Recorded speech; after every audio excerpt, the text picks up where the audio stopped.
was, remember Ham had Canaan coming out, and then Shem had Abraham. So those are that's the genealogy there. The other one I gave you was the dispensational chart, a condensed version, and we went over that several months ago. Next week, there is a covenant principle we're going to go over, but the covenant principle is going to be to Israel and to the church. And covenant, you have certain covenants. You have the Abraham, the Noah, Moses, David, and they all pertain to Israel. But when you get into the New Testament, you have the covenant that is to the church. And they are either conditional or unconditional covenants, meaning a responsibility either falls on man or on God. So we'll kind of go through them really quick next week. All a covenant is, of course, is a promise. I'm going to do this. And the biggest covenant, in my opinion, for the Old Testament was the covenant that we kind of touched on last week with Abraham when he goes into that deep sleep and God passes through the sacrifices. And that is a unconditional, which means it all falls back on God. The dispensation chart that I gave you,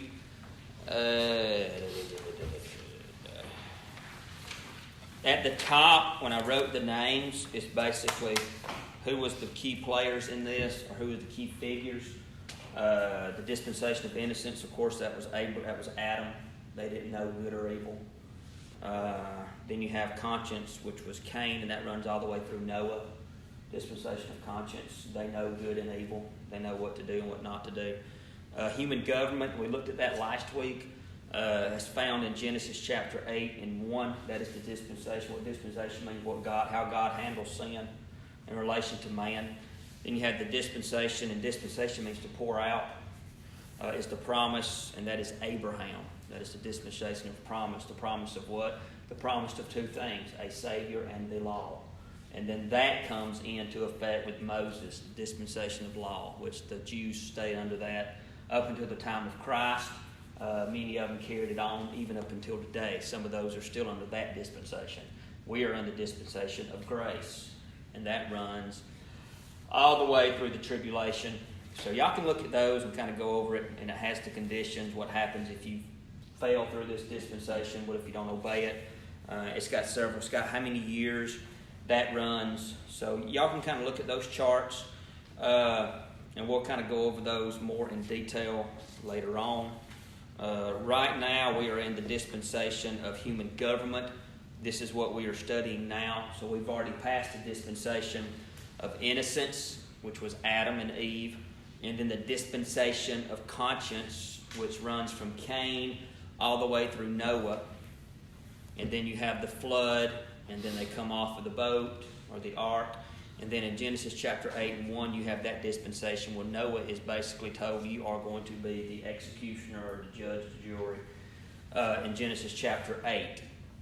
And that's going to continue all the way we get up to Abraham, which is the promise. And the big key to that one, you remember when Abraham takes Isaac, he's going to sacrifice him.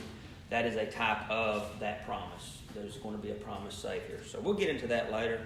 I know that's a lot of folks don't like studying that. They're like, we don't need to know any of that stuff, and it's not important. But I think it is. I think when you study the Bible, you need to get as much out of it as you can. You just don't need to get the drippings. You need to get all of it. So that's what I'm trying to give you guys. So y'all can look over that and study that stuff. Now, that is what is called Bible hermeneutics, how to interpret the Bible. Now, I studied all day today, and I got halfway home, and I got to looking for my Bible, and I thought, where's my Bible at? And this is how my days went. And I got all my Genesis stuff. So I texted James at the station, said, is my Bible up there? He started laughing, said, yeah, it's open to Genesis chapter 11 or something. I was like, so I had to get my first Bible that I ever learned to preach out of, and it's held together by tape. So I'm having to use that one. The map, the charts that I gave you are the Exploring Genesis, Ham and Shem. The reason I gave you these is because you remember last week, who was cursed? We found that out last week. Ham and his descendants, right? Then you are going to see who his descendants are. The key descendant in that is going to be a man by the name of Nimrod. And we're going to be looking at him a little bit tonight. But then you have all of his descendants, and you have all of the ITEs, the ites, Jebusites, the Sinites, the Canaanites, Amorites, all those ites, ITEs. Those are the ones that was in Canaan when the children of Israel were supposed to go over and eradicate. Those are the ones that descends from Canaan. And that is why they are cursed. And you remember that they are going to be servants, which means they are going to be conquered. And the big name that comes out of that is a man who comes from Cush. Cush is the son of Ham.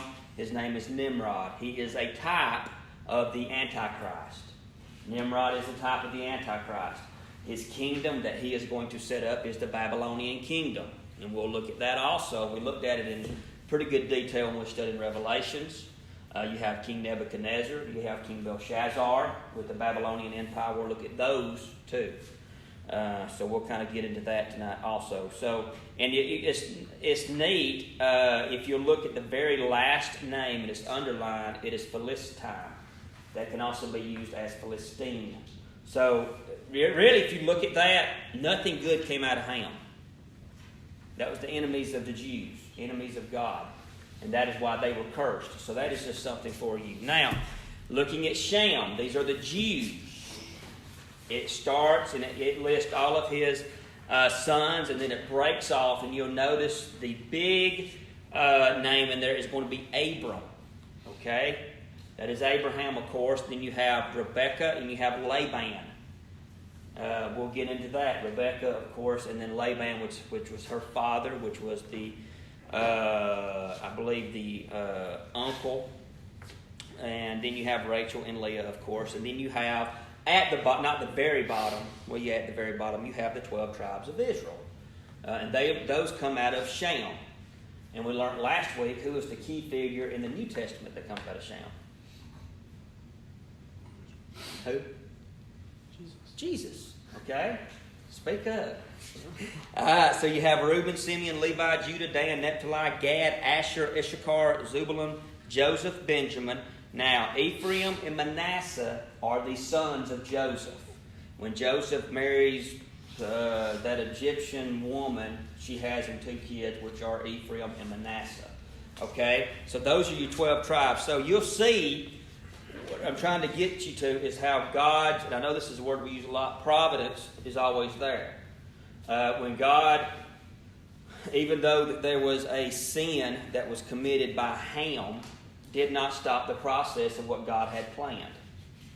He then works in his favor to bring in the Jews. All right? And that is why we have Shem. Now, what is another interesting thing is that Ham, Shem, and Japheth, hook or crook, they was going to get on that ark. God had already had a plan set up for them. There was no way they was going to miss that boat. Especially Shem with the Jews. Now, when you start looking from Genesis chapter 12 all the way through the New Testament to Matthew, that is God's redemption story for the Jews. All right? This is pre. All right?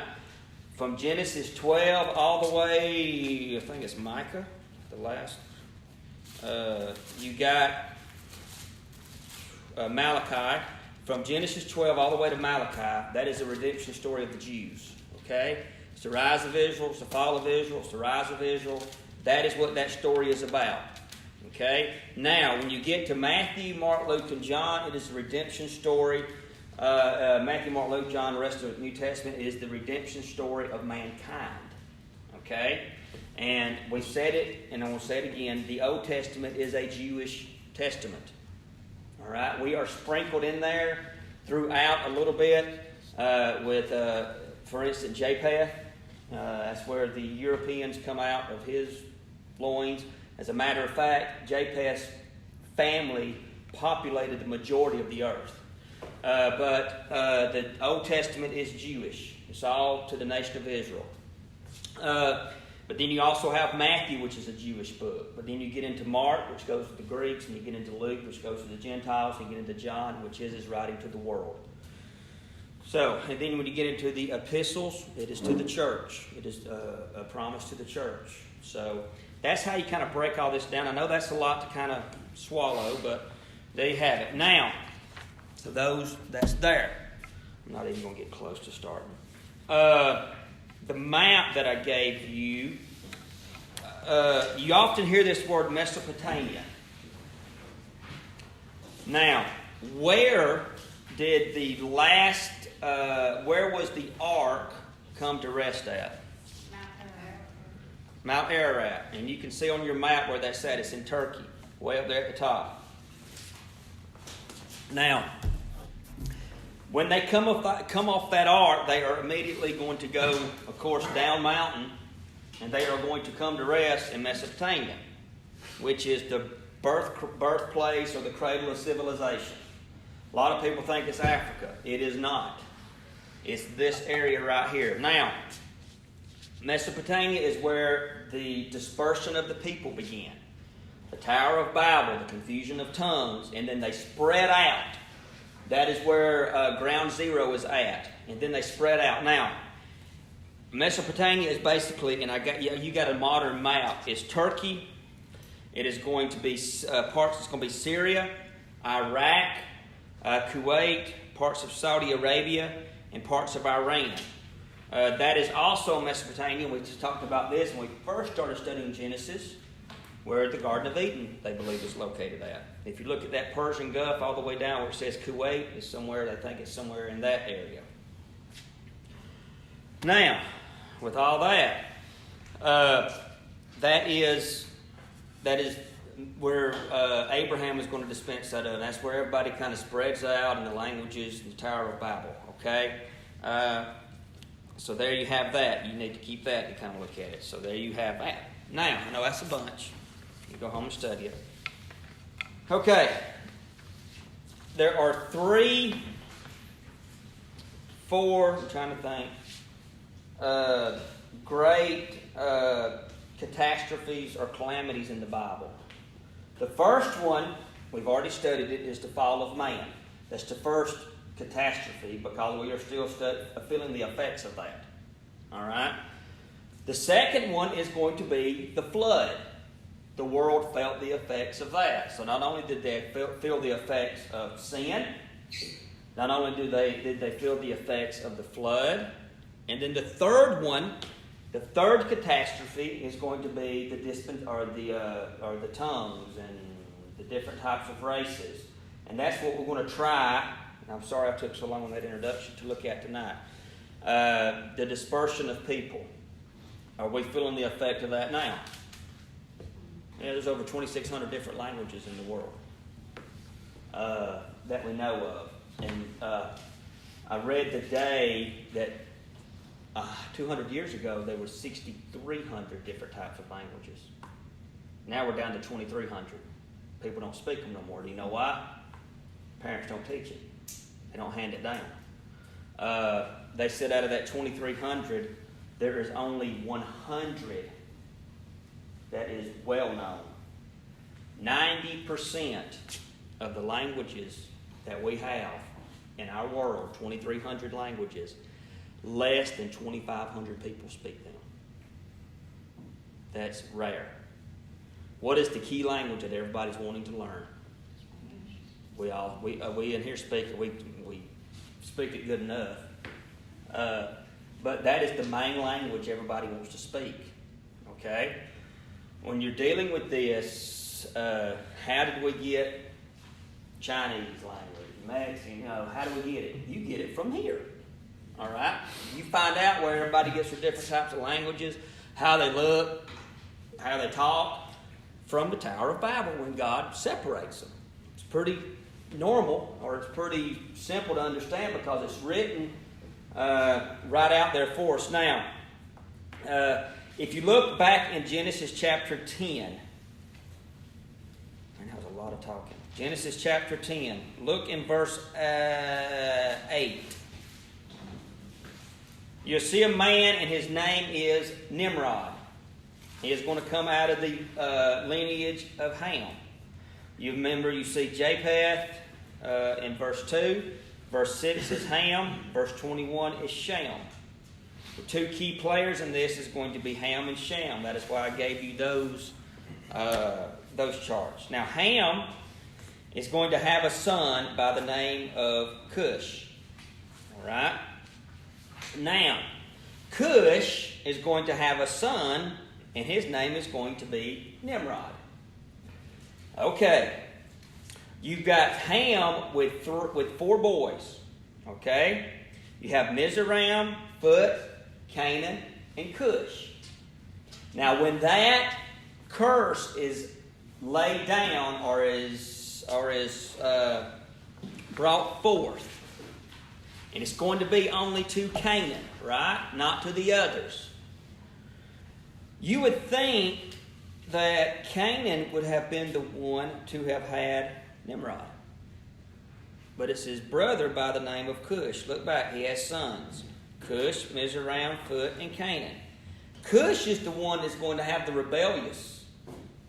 He's going to be the one that's going to have the main character. Okay? Now, you have to understand that meanings of names back during the Old Testament was a big, big deal. We looked at Sunday night, I want to say Phineas and Ferb so bad, but it's Hophni and Phineas. Honest to God, when I first started preaching, I was preaching on Hophni and Phineas, and I did say Phineas and Ferb. And what was funny is the older people didn't get it, the kids just thought it was hilarious. But Hophni and Phineas, it means member serpent and also fist. So names carried a big thing back then. How you named your kid, what it meant. Nimrod means one that rebels. Okay? One that rebels. Why would Cush name his kid something like that? Now, from the time of when Noah comes off of the ark till the time of the Tower of Babel, it's going to be about 400 years, some odd years. Okay? 400 to 500. We don't know exactly. We'll just say 400 to 500 years. Why did Cush say, I'm going to have a boy, and his name I'm going to name him Nimrod, because it means one who is going to rebel? Why do you think he done that? Do you not think that all during Cush's life, all he had heard from Canaan was how God had punished him and had brought judgment on him? And he had heard this, and he had heard this, and he had heard this, and he probably started thumbing his nose against God, saying, I'm going to have a son, and I'm going to build him up to be equal to God, or better than God. And he has a boy by the name of Nimrod. Okay, now, and it says, and Cush begot Nimrod. Now, it's interesting when you start looking at genealogies, it always says Canaan begot so-and-so, begot so-and-so, begot so. There's never a break. It is continual. But when you get to this, there is a break in the story. Instead of it going so-and-so begot so-and-so, blah, blah, blah, blah, blah, it goes like this.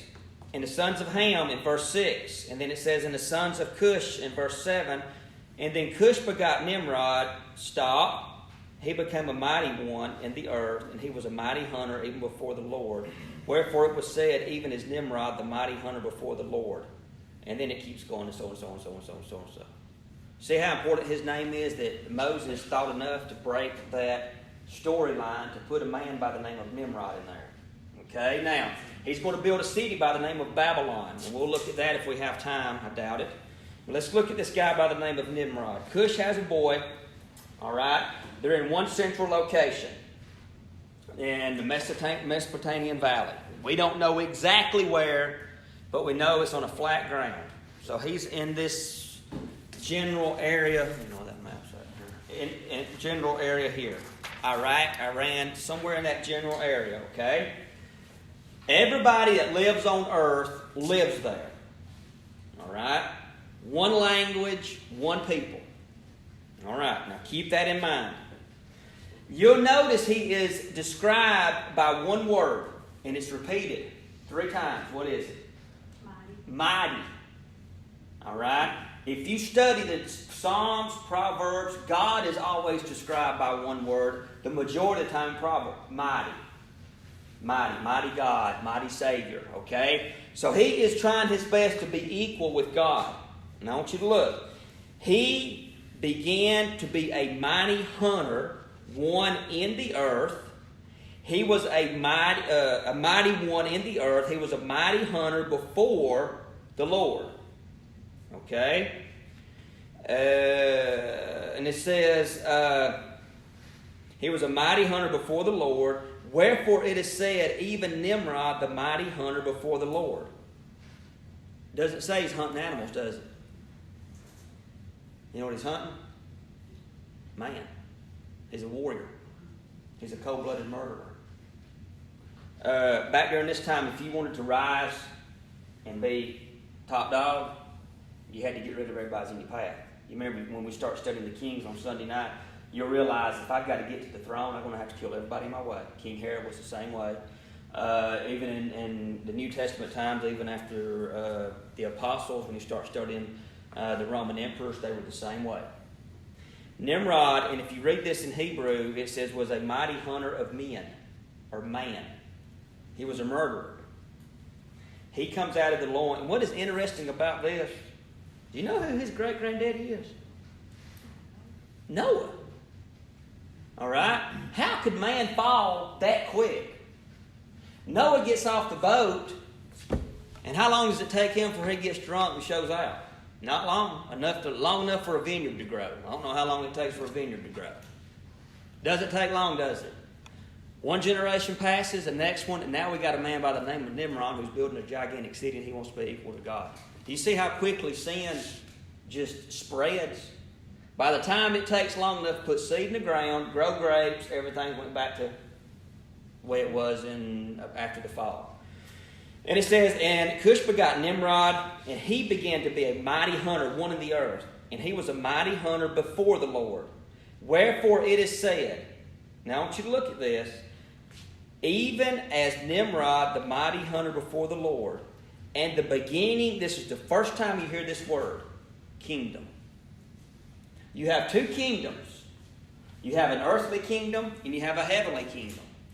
Okay? And like I said, Babylon is a type of the Antichrist. This is a type of his system. Okay, we'll get into that a little bit more later.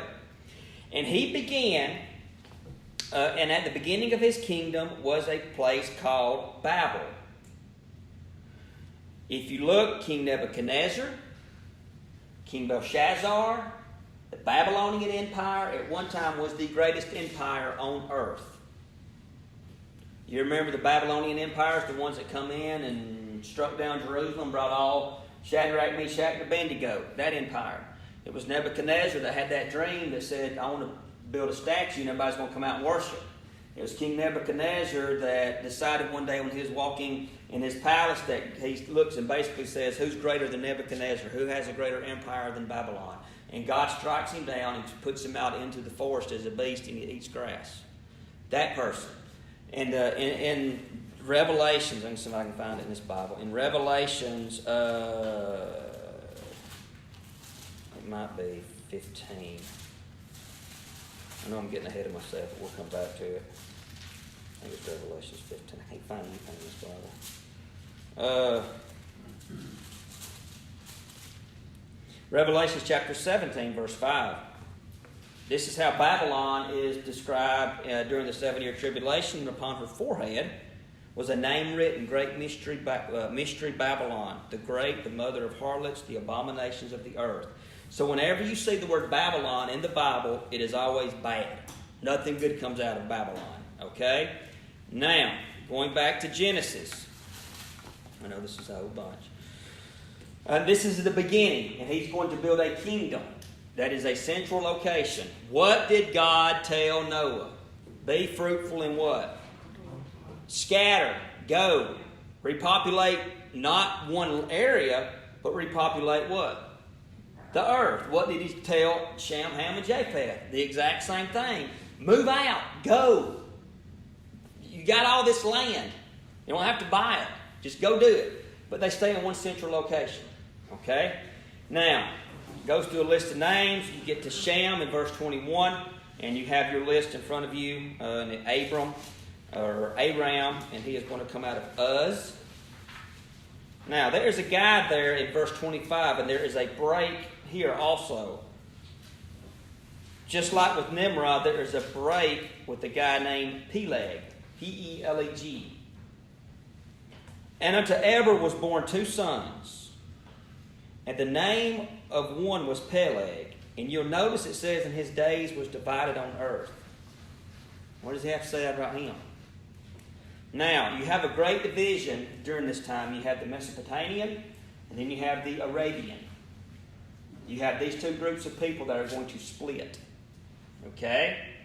It is because of Peleg they do this. Now, you go to verse 32. These are the families of the sons of Noah, after the generations in their nation, and by these were the nations divided in the earth after the flood. Okay, now we get to chapter 11. One speech, one mind, one body, one everything, one government. All right, now, I'm going to read a few verses, and then I want you to go over to Romans chapter 1. I'm going to read a few verses, and then I want you guys to go over to Romans chapter 1.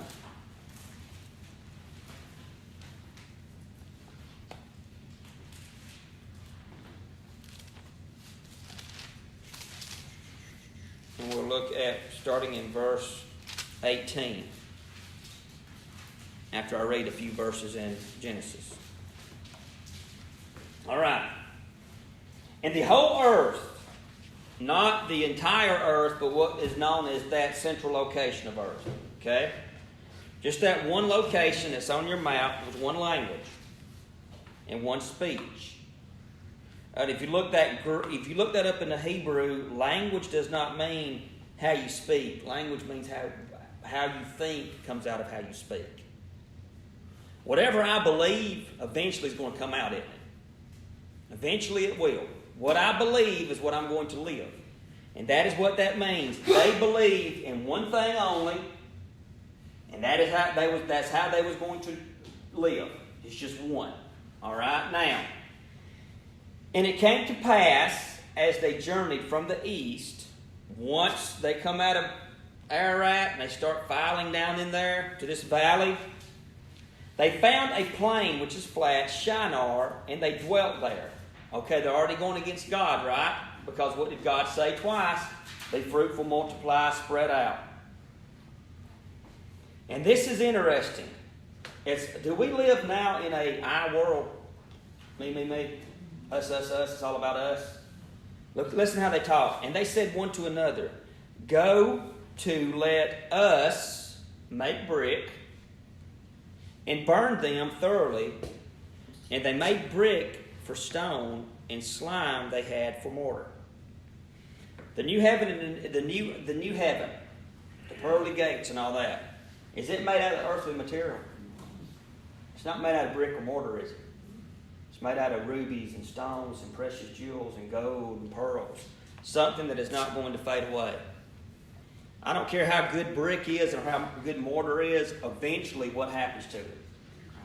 It grinds up, goes back into the earth. They are basing everything they have on earthly things. It's all about temporal things. Okay? And it says, and they said one to another, we are going to make us some brick, we're going to get some slime, and we're going to make some mortar. And they said, go to let us. Who's been left out of this whole equation? God. Let us build us a city and a tower. Okay? Whose top may reach unto, in the original Greek it does not say unto, it says into heaven. All right? And let us make us a name. It's all about who? Them. Let us make it, we're going to do this, we're going to do that. We want a name, we want a city, we want a tower. It says, let us make a name, lest. Their biggest fear was that they was going to be separated. Lest we be scattered abroad the face of the earth. Now this is neat. I want to go back and read it. And it says, and they said one to another, go, let us do this and let us do that. Do you know what they are wanting? And we studied about this in Revelations. The Antichrist, the false prophet, the beast, they strive for a one world government. One world religion. And we looked at that for months. Antichrist wants one government, one currency, one religion, one everything. Does not want you to make a decision. It's all about one thing. Okay? What they are wanting is they want the exact same thing. That is why Babylon in Revelation is the same type of Babylon that you have here in chapter 11. You remember King Nebuchadnezzar. He basically tells them, listen, we're going to have one religion. You're going to worship one God, and it's going to be me. All right, we're going to build this gigantic statue, and when you hear the flutes and the timbrels and the harps and all that, you're going to bow down to this one religion and this one God, which is me. And when you get to the book of Revelations, the false prophet and the Antichrist, what do they want? The one thing they want is to be what? Worshipped. Okay? Same thing with Genesis chapter 11. Nimrod says, here's what we're going to do. We're going to have one city. And we're going to have a tower that's going to reach into heaven. Okay? And what we're going to do, if we don't do this, then He's going to scatter us everywhere, and we're not going to be able to do anything. Okay? Now, you say, what is wrong with building a tower that's going to reach unto heaven? The biggest cancer in churches today is false religion. That's it. It's false gospel, false religion, false preaching, false. That is why you have the false prophet. You have the Antichrist that goes against. Anything that goes against what the Word of God says is wrong. They are building a false religion. They are trying to make their way up to the heavens and up to God. And the reason they want to get up there is to be equal with. All right? And it says, let us make a name, lest we be scattered abroad. Now, this is what is interesting. And we've discussed how big the universe is and the speed of light and yada, yada, yada, how many planets and all that kind of stuff. We are but a speck of dust is not even, it's too big. Least of a speck of dust to God. He looks down, and although He sees us, we're T90. You'll notice that we can never get up to God, can we? What happens, and it says in the Lord, He has to come down. All right? He's so great and mighty and powerful, we're not going to get up to Him. I'm going to go down and see what these peons are doing. And you'll notice it doesn't take long, and this is what is amazing in the Old Testament, how quick judgment is. As soon as Eve took that bite of the fruit, instantly you're judged. As soon as men become evil and all their thoughts was on evil, 120 years later, guess what? Drowned. Soon as Noah gets drunk, what happens? You're judged. About 400 some odd years later, which is a long time to us, but in reality it's not, they say we're going to build us a city, we're going to make a one world political system, one world everything. God, no, we're going to judge you. And I want you to look what God says. And the Lord came, and it says, and the Lord came down to see, it's funny, came down to see their little peon, midget, tiny city. It's no big deal to God. It often says, and I think it's in the book of Isaiah, that God uses the earth as His footstool. So what's the city to God? He says, let's go down and see the little city and see the little tower, which the children of men, not us, they built this. And the Lord said, behold, the people is one, and they have all one language. And this they begin to do, and now nothing will be restrained from them, which they have imagined to do. What is interesting is that and we said this when we're studying Revelations, that 7 years, man's imagination is going to run rampant. If we think it's bad now, wait till 7-year tribulation. Man's imagination will be rampant. And what did God tell them? If we don't go down there and do something, whatever they imagine they're going to do. And I want you to look what is happening. And that word, it says, and God said to face the earth, therefore, it says, now nothing, verse 6, will be restrained. When you see that word, it often means to hold back something. in the book, I think it's 1 Thessalonians, do you know what is holding back sin from becoming as great as it could be? And when it's gone, what's going to happen? Floodgates. And he's basically saying there is nothing that is going to be able to hold them back. They're going to be able to do what they want to. So we're going to go down there and we're going to disrupt it. That is the second, third, fourth time already that Satan has tried to intervene and mess up the plans of God. It always happens. Every time God says, okay, this is how it's doing, Satan comes in and he does what? Tries to disrupt it. At the very beginning of the early ministry of Jesus Christ, within the first week, what happens? Satan takes him out into the wilderness for 40 days. He tempts him. So you see how that goes. So, and this is what is interesting. Look at verse 7. He uses a plural. Go to, let us. Who's he talking about? Who is? Who?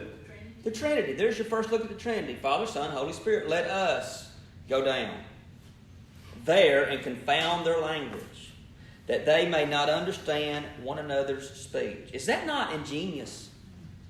Instead of him going, here's what we're going to do. We're going to go down there and kill all of them. Do you know what that is a picture of? Grace. He could have said, listen, I told Noah to scatter and to populate, and he didn't. I told Ham, Shem, Japheth, populate, scatter, they didn't. My belly's full, I'm sick of it. I'm going to kill all y'all. But since God is grace and merciful, he says, here's what we're going to do. We're just going to confound their language. But at the time to them, that was their greatest fear. It wasn't death.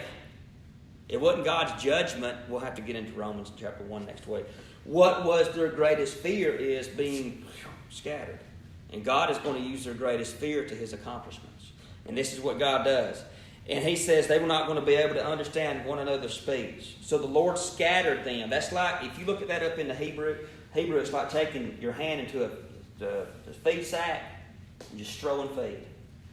He basically comes down, gathers those folks up, and just throws them. And lets the wind take them wherever they want to go. And it says, and the Lord scattered, verse 8, abroad from thence upon the face of the earth, and they left off to build the city. But a few hundred years later, King Nebuchadnezzar comes along and he rebuilds that city. But God is going to accomplish what he is going to accomplish. Look in verse 9. Therefore the name of it is called Babel, because the Lord did there confound the language in all the earth. Where did Spanish, Chinese, Japanese, Greek, Italian come from? Right there. Where it came from. There is nothing more frustrating than trying to talk to somebody who does not speak your language. You ever done that? Has people ever come to the store, hey, you need what? And they try to describe it in every way, and I don't have a clue what you're talking about. You should go to their country. You went to Japan. What is it like? Terrible. You can't, and notice this is how great God is. Instead of killing them, he is going to judge them into a fact that they can't understand a word they say. So, if we're all in a group, and the only person I can understand is Paul, guess who I'm going to go with? Him. And it's the same way, and that's why I don't understand why all these egghead scientists want to study. How this language get here, how this language get here. Well, basically, God comes down there and he does it. There's your answer. Dear Heavenly Father, we love you and we thank you. Dear God, thank you for allowing us to see your grace on every page of that Bible. Thank you, dear God, that when we deserve judgment, you always offer grace. Dear God, this crowd that comes on Wednesday night, dear God, thank you for them. Thank you for bringing them into my life. And when things get tough and the weeks are hard, that we can come on a Wednesday night and open our scriptures, dear God, and just study about you. We love you and we thank you, dear God, because you first loved us. In your name we pray. Amen. All right.